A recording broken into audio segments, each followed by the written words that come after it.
Assalamualaikum warahmatullahi wabarakatuh. Mohon izin Bu Ratna dan teman-teman semua. Di sini kami dari kelompok 2 ingin memaparkan hasil diskusi kami tentang penerapan graf pada jejaring sosial. Nah, untuk anggota dari kelompok 2 itu yang pertama ada Agnes Regita, ada Hansti Kinaro, dan ada saya sendiri, Nicholas Radian Kurniasandi.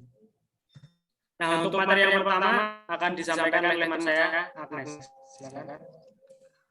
Iya, terima kasih Niko. Sebelum kita langsung ke inti masalah, kita singgung sedikit penerapan graf pada jaring sosial. Menurut Hahnemann and Riedel tahun 2005, analisis jaring sosial merupakan teknik untuk mempelajari hubungan atau relasi sosial antar anggota dalam sebuah kelompok. Perkembangan teknologi akhir-akhir ini memunculkan banyak cara untuk menganalisis jaringan sosial, salah satunya adalah dapat diformulasikan dalam graf. Peranan teori graf dalam jejaring sosial menggunakan beberapa representasi seperti simpul dapat direpresentasikan sebagai pelaku hubungan sosial yang berupa individu, kelompok, instansi, dan lain-lain. Sisi atau garis merepresentasikan hubungan sosial antar individu. Masing-masing kelas di Polsat SDIS sejauh ini menunjukkan hubungan sosial yang cukup baik dalam kepengurusannya. Hal ini dikarenakan seluruh pihak berperan baik dalam menjalankan tugas pokok dan fungsinya masing-masing. Walaupun demikian, di balik kegiatan tersebut ada beberapa faktor memiliki pengaruh dalam perannya. Oleh karena itu, kelompok 2 ingin mengetahui bagaimana penerapan graf pada jaring sosial di dalam kepengurusan kelas.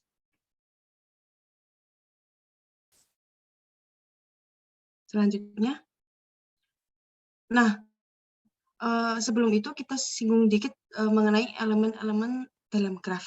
Yang pertama yaitu simpul. Simpul pada teori graf bisa dilambangkan sebagai individu, kelompok, komunitas, dan sebagainya.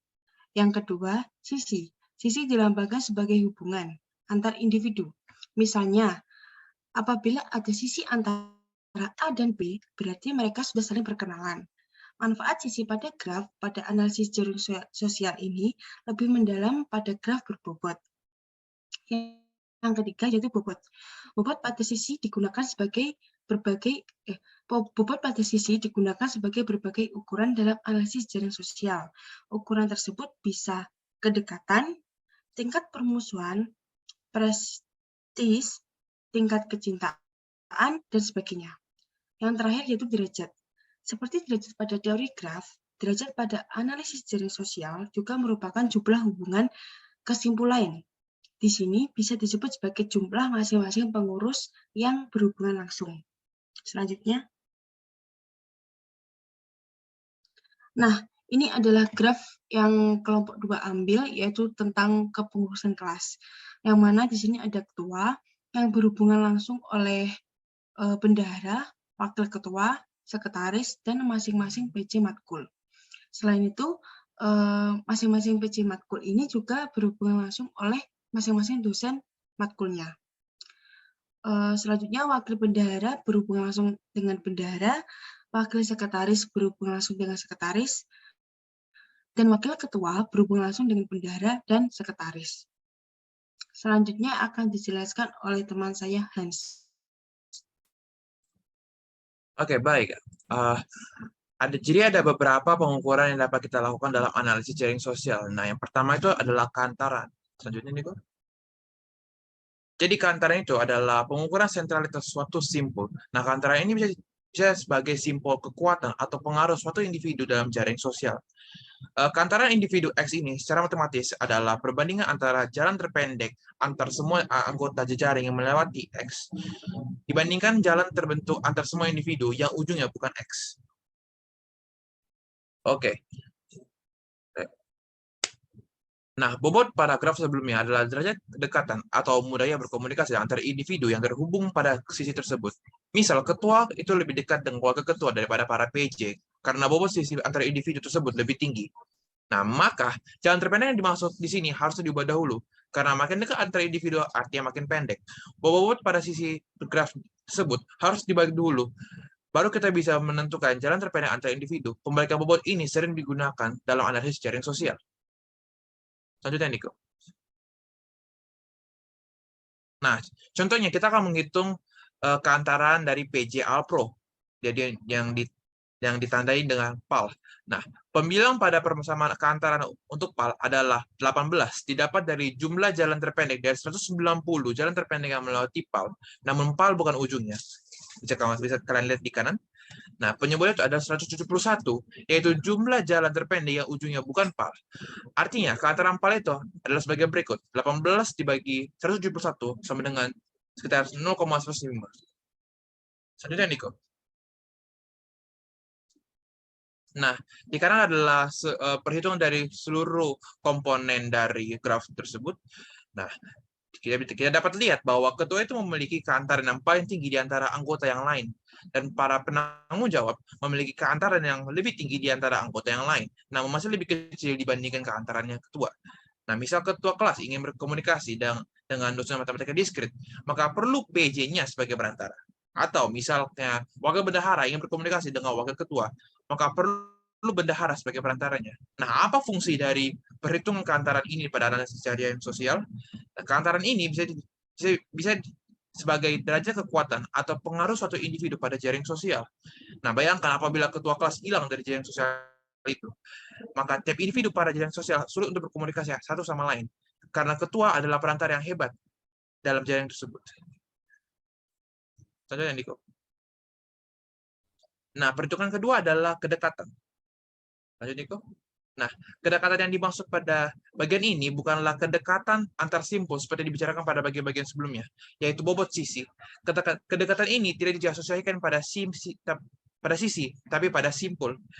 Kedekatan sebuah simpul adalah derajat dekatnya simpul tersebut kepada simpul-simpul yang lain.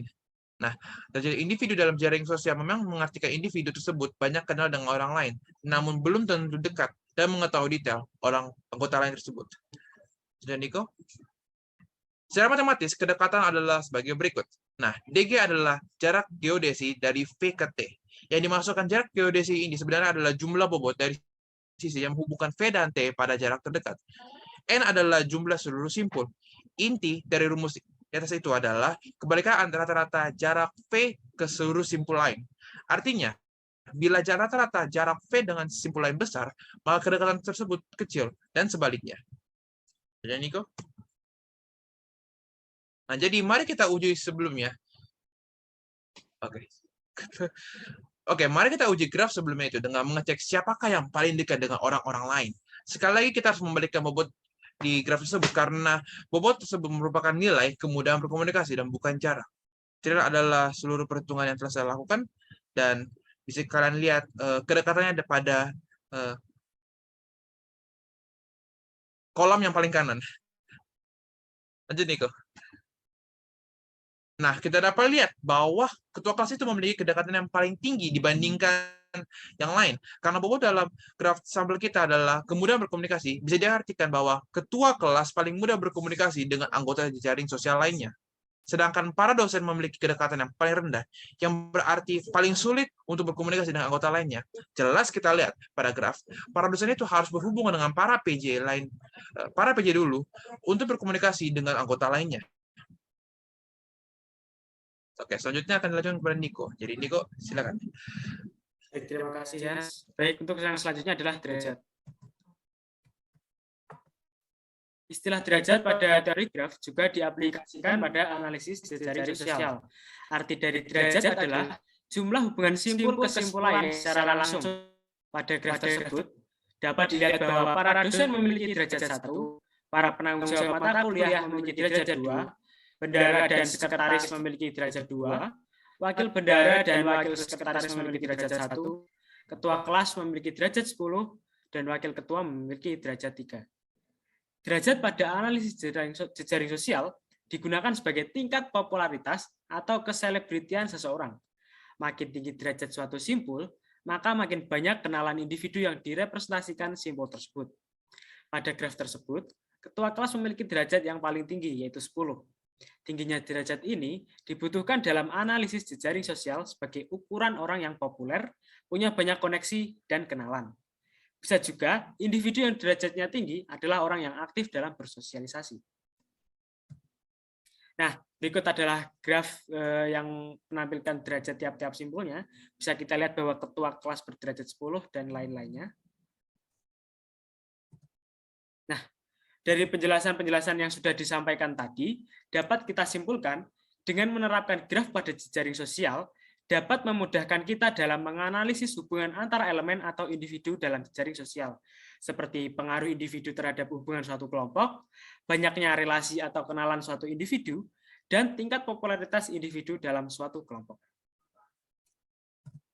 Nah, baik, mungkin itu saja yang dapat kelompok kami sampaikan. Bila ada kurangnya mohon dimaafkan. Terima kasih dan wassalamualaikum warahmatullahi wabarakatuh.